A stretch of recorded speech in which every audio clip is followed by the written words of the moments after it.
Alexander the Great, Julius Caesar, Genghis Khan, Napoleon Bonaparte. Unending desire for supremacy. Imagine a man who wept because conquering 2 million square miles was not enough for him. Alexander the Great, the glory hunter, cared only for one thing: conquering the world.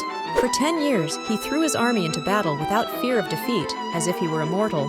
His men, exhausted and longing to enjoy their spoils, begged to return home. But Alexander, who cared not for riches or even ruling, only conquest, pressed on. His campaign hit a significant setback in India. Fighting Porus, his most formidable opponent, he lost many men, and he himself was reportedly wounded while his horse died in battle. Faced with another vast, refreshed Indian army across the river, his weary men implored him to retreat. Reluctantly, he complied, marking the beginning of his end.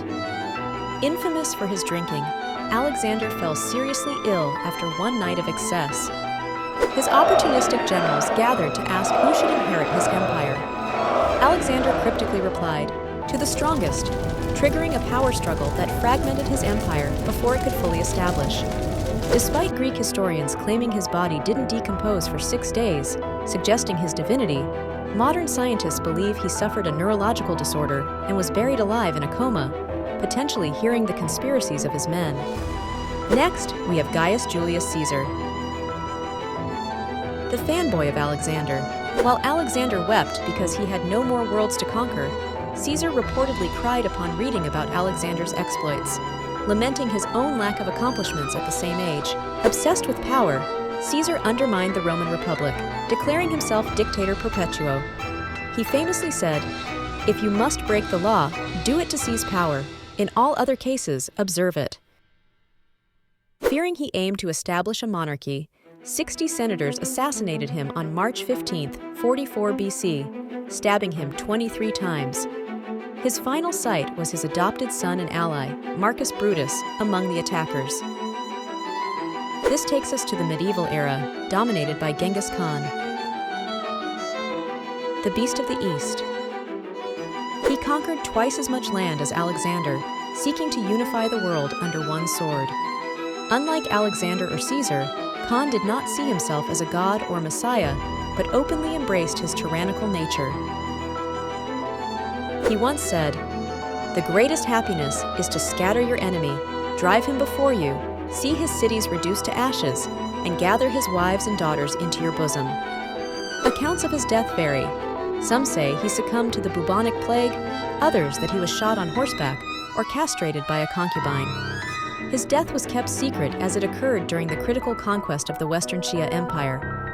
To maintain secrecy, his followers slaughtered everyone on the route of his funeral procession.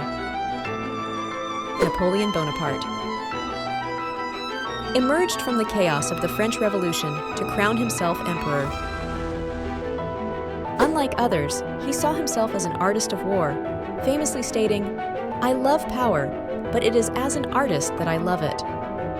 He meticulously controlled his campaigns, often recalling precise details of his army's movements and strength.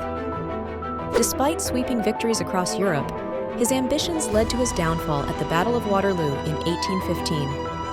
Captured by the British, he was exiled to a rundown bungalow where he spent his remaining years in denial, holding dinners where men wore military dress and women donned evening gowns. He died on May 5, 1821, expressing love for France, the army, and his wife Josephine. The end of these 4 great conquerors varied greatly. Alexander died from illness exacerbated by alcohol. Caesar was betrayed and assassinated by his men. Genghis Khan died under mysterious circumstances, and Napoleon died in captivity.